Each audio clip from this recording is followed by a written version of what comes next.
안녕하십니까. 혼란한 정치 시사 이슈를 술술 풀어보는 선거권의 혼술 12월 30일 월요일에 인사드립니다.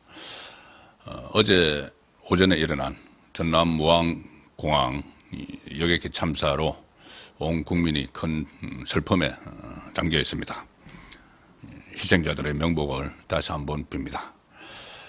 이 상황에서 어제 공수처가 뭐가 그리 급한지 윤석열 대통령에 대한 체포영장을 법원에 청구했습니다. 어제 참사가 일어났는데 어제 자정에 영장을 법원에 청구를 했다고 오늘 브리핑을 했습니다. 현직 대통령으로서는 체포영장 청구가 헌정사 처음인데 이 공수처 그리고 경찰 국방부 조사본부로 구성된 공조수사본부인데 실제로는 공수처가 다 하고 있죠. 공수처로 다 넘겼습니다. 오늘 이렇게 밝혔습니다. 30일 자정 어젯밤이죠. 서울 서부지방법원에 윤석열 대통령에 대한 체포영장을 청구를 했다.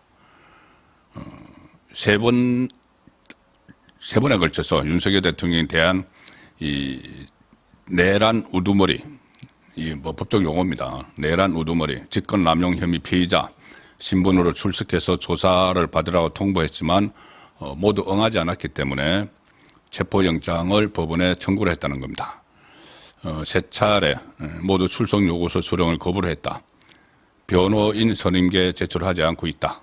자, 이렇게 주장을 하는데 윤석열 대통령 쪽의 입장은 있습니다. 공수처가 수사권이 없다.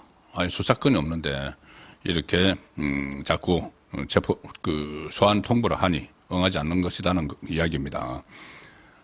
일단 이 피의자가 정당한 사유 없이 출석 요구에 불응하거나 불응할 우려가 있는 경우 수사기관은 법원으로부터 체포영장을 발부받아 강제로 신병을 확보를 할 수 있죠. 법에 따라서. 그렇지만은 윤석열 대통령 쪽에서는 정당한 사유가 있다고 판단을 하는 겁니다. 출석 요구에 불응을 하는 정당한 사유가 있다고 판단을 하는 것인데, 자, 먼저 지금 수사보다 헌법재판소 탄핵 심판 대응이 먼저다. 이 입장을 계속 밝히고 있죠. 이 비상계엄을 왜 선포했는가? 이것이 핵심인데, 이 수사관들 앞에서 그때의 전국 상황, 이재명 대표가 방탄을 목적으로 해서 국정을 마비시킬 정도의 뭐 예산이나 아니면 탄핵 남발 이런 걸 다 설명할 수는 없는 것이다. 헌재에서 헌법재판관들 앞에서 그 심리에 집중하겠다는 입장이 있는 것이고, 그 다음에 이 검찰, 경찰, 공수처 등 수사기관 간 수사권 논란 아직 여전히 해결되지 않았죠. 그거 먼저 해결돼야 한다는 것이고, 특히 수사권이 없다.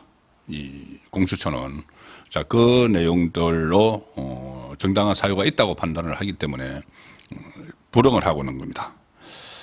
만약에 법원이 체포영장을 발부를 하게 되면은 윤석열 대통령 체포를 실제로 시도를 할 것으로 예상되는데, 지금 윤석열 대통령은 한남동 대통령 관저에 사실상 직거를 해 있죠. 자, 그런데 경호처가 있습니다. 경호처가 마찰을 빚을 수도 있고 여러 가지 논란거리들이 있는데 핵심을 짚어서 한번 살펴보겠습니다. 첫 번째는 윤석열 대통령의 입장입니다. 왜 이 공수처 소환 통보에 응하지 않고 있는지. 석동현 변호사가 윤석열 대통령의 변호인단 구성을 지금 돕고 있죠. 어제 취재진과 만나서 이렇게 이야기합니다. 법에 따르면 공수처는 상급 이상 공무원부터 대통령까지를 수사하도록 돼 있고, 일단 검찰은 수사할 권한이 없다. 그때 문재인 정부 때 검경 수사권 조정으로 인해서 검찰의 수사권이 없다는 것이죠.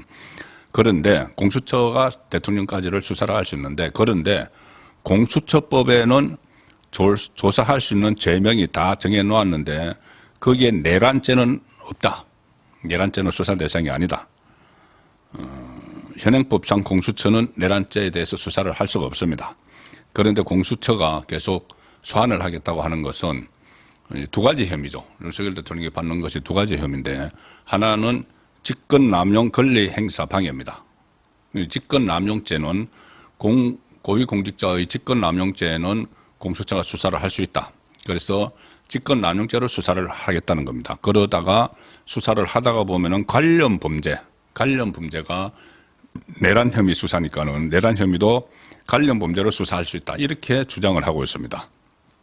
그런데 이 직권남용 수사 그 혐의는 법정 형량이 5년 이하 징역형입니다. 5년 이하 징역형. 그런데 이 관련 범죄 5년 이하 징역형인 직권남용죄를 수사를 하면서 관련 범죄도 같이 이 수사를 하겠다. 그런데 그 관련 범죄 소위 말하는 내란죄는 무기징역 또는 사형에 처하는 중범죄입니다. 그런데 5년 이하의 징역형이 법정형인 직권남용죄를 수사를 하면서 최고 사형이 이 법정형인 이 내란죄를 들여다보겠다. 그래서 사실상 그것을 주 수사 대상으로 삼겠다. 이 이야기죠. 앞뒤가 좀 안 맞는 말이 되는 것이죠. 그리고 지금 하려고 하는 직권남용은 현직 대통령에게 불소추 특권이 있습니다. 불소추 특권이 있어서 기소를 하지 못합니다. 그런데 기소를 하지 못하는 불소추 특권을 수사를 하면서 불소추 특권이 없는 대통령의 권한 중 특권 중 하나인 내란죄까지 들여다보겠다. 이것도 좀 앞뒤가 안 맞는 이야기가 되는 것이죠. 자, 그래서 수사권이 없다는 것이 윤석열 대통령의 입장입니다. 현행법상 내란죄에 대한 수사 권한은 경찰에게만 있는데 문재인 정부 때인 지난 2021년 검경 수사권 조정, 검찰 수사권 완전 박탈, 자, 검수완박. 그때 내란죄가 검찰과 공수처의 수사 개시 대상 범죄에서 빠졌습니다. 경찰이 해야 되는 건데 지금 경찰은 또 여기에 대해서 공수처가 수사권을 수사 중인 고위공직자에 대한 수사를 이첩을 요구를 하면은 이첩하도록 돼 있는 이렇게 여러 가지 이 수사기관 사이의 관계, 역할 설정이 제대로 안 돼 있는 상황입니다. 공수처가 그때 졸속으로 출범을 한 그 이유이기도 하죠. 자, 그래서 일단 수사 주체를 먼저 정해라. 공수처는 수사권이 없다. 이것이 윤석열 대통령의 입장입니다. 그리고 공수처가 윤석열 대통령을 수사를 하더라도 직접 공소를 제기하지 못합니다. 대통령에 대한 기소권이 없습니다. 공수처는. 그래서 수사를 하고 다시 검찰에 넘겨서 검찰이 기소를 해야 되는 이런 상황이 지금 있는 것이죠. 공수처법상 공수처는 대통령, 장관, 국회의원, 장성급 장교 등 고위 공무원에 대해 수사할 수는 있지만 이 중에서 내란죄는 빠집니다. 수사할 수는 있지만 기소 가능한 대상은 또 판사, 검사, 경무관 이상 경찰관으로 제한이 되어 있기 때문에 공수처는 만약에 수사를 해도 다 수사하고 나서 다시 검찰에 넘겨서 검찰이 기소를 해야 되는, 자, 이걸 먼저 좀 정리를 하라는 이야기입니다. 그래도 직무가 정지가 되어 있지만 일국의 대통령인데 대통령에게 이 수사권이 수사 주체가 제대로 정리도 안 된 상태에서 또 내란죄 수사권이 없는 공수처가 나서서 계속 소환한다고 하고 지금은 체포영장까지 법원에 신청을 한 상황이니까 이것을 거기에 따를 수가 없다는 것이 윤석열 대통령의 입장이죠. 일단 윤석열 대통령 입장을 살펴봤고 두 번째는 그러면 체포영장을 법원이 발부할지 여부입니다. 법원이 발부를 해야지 체포영장을 집행을 하러 갈 텐데 형사소송법상의 체포영장은 피의자가 죄를 범했다고 의심할 만한 상당한 이유가 있고 정당한 이유 없이 출석 요구에 응하지 않거나 응하지 않을 우려가 있는 때에 검사 청구에 의해서 판사가 발부를 한다.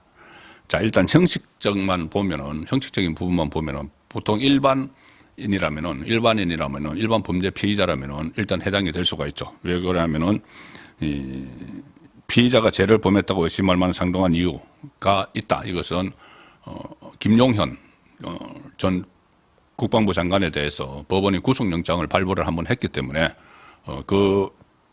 범죄 죄를 범했다고 의심할 만한 이유가 있다. 여기에 또 해당이 될 수가 있죠. 이 부분은. 그리고 수사기관의 출석 요구에 잇따라 불응을 어쨌든 했기 때문에 윤석열 대통령의 입장은 있지만 불응을 했기 때문에 체포영장을 발부할 여건은 된다. 그렇지만 사상 초유의 현직 대통령에 대한 체포영장입니다. 이것을 어떤 다른 아무런 고려 없이 일반 범죄 혐의자들처럼 그냥 발부를 할 것인지 법원이 또 수사권 논란도 있는 상황이죠. 그러니까 공수처가 이것을 체포영장을 내란 채까지 수사를 하겠다고 체포영장을 청구를 하는 것이 맞는 것인지 이 부분도 법원이 판단을 해야 되고 또 사실 헌법재판소 심리도 이제 시작이 된 상황에서 신병을 대통령의 신병을 공수처에서 확보를 해서 수사기관에서 확보를 해서 수사를 하는 것이 그렇다면 나중에 헌재에 출석을 할 때는 구속된 상태에서 가야 되는데 체포가 된 상태에서 가야 되는데 자 그런 부분들도 그 법원은 다 판단을 해야 되는 상황입니다.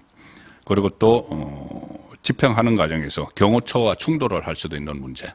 이 경호처는 경호처법에 따라서 일단 이 신변을 지켜야 되니까 그 과정에서 또 새로운 논란도 일어날 수 있는 상황인 것이죠. 경호처는 대통령실 경호처가 어떤 형사처벌을 감내하고라도 경호처법에 따라서 윤석열 대통령에 대한 영장 집행을 또 막았을 수 있는 상황이 올 수도 있습니다. 대통령 경호법은 이렇게 되어 있습니다. 집단을 이뤄서 경호 업무를 방해, 항거해서 다른 수단이 없을 때는 무기를 사용할 수 있다. 뭐 그런 일까지는 일어나지 않겠지만은 어쨌든 경호처도 경호처법에 따라서 행동을 해야 되기 때문에 여러 가지 또 파생적 논란이 일어날 수도 있는 상황인데 왜 이렇게 이 공수처가 이렇게까지 이 윤석열 대통령 소환 그리고 뭐 체포 이런 데 목을 맬까? 문재인 정부 때 무리를 해서 공수처를 만들었죠. 그런데 공수처가 한 일이 없습니다. 세금만 낭비하는 이 수사기관이다. 그런 비판을 많이 들었죠. 그동안 직접 기소를 3건을 했는데 재판에서 유죄를 받아낸 건 단 한 건도 없습니다. 그 많은 인력과 예산을 가지고 움직이면서 그리고 구속영장 청구를 5번 했는데 한 번도 영장이 받아들이지 않고 다 기각돼 버렸습니다. 실력이 없다는 이야기죠. 수사 실력이 없고 그런 상황에서 공수처가 뭔가 존재감을 각인시키기 위해서 이렇게 또는 또 이재명 민주당과 보조를 맞추기 위해서 이 소환, 또 체포 이런 이야기를 계속하는 측면이 없지 않다고 봐야 될 겁니다. 그리고 이게 또 혼란이 올 수가 있는 것이 보통 보면은 일반 혐의자는 이제 지금처럼 체포를 하게 되면은 가령 체포를 하게 되면은 48시간 내에 구속영장을 청구를 해야 됩니다. 그런데 이 구속영장을 48시간 내에 또 날림으로 청구를 또 해야 되는 상황이 되는 것이고 그 공수처 입장에서는 그리고 구속영장을 청구를 하면 그때부터 구속기간이 카운트가 되는데 구속이 되면은 카운트가 되는데 기소할 때까지 보통 구속기간이 경찰은 최대 10일, 검찰은 최대 20일인데 공수처는 그런 규정도 없습니다. 어느 기간까지 구속을 할 수 있는지, 그러니까 기소 전 단계에서 그런 그 규정도 없으니 완전히 공수처가 졸속 입법이 되면서 이런 상황이 벌어졌는데 그럼에도 공수처는 윤석열 대통령에 대한 신병 확보에 목을 매는 이런 국가적인 이런 비통한 상황에 처해 있는 그날 당일 어제 당일 이렇게 체포영장을 청구를 하는 이런 것도 좀 뭔가 다른 목적이 있는 것 아닌가 그런 생각을 지울 수가 없는 상황입니다. 이 문제는 앞으로 좀 더 추이를 지켜봐야 될 상황이 됐습니다. 송국근의 혼술이었습니다.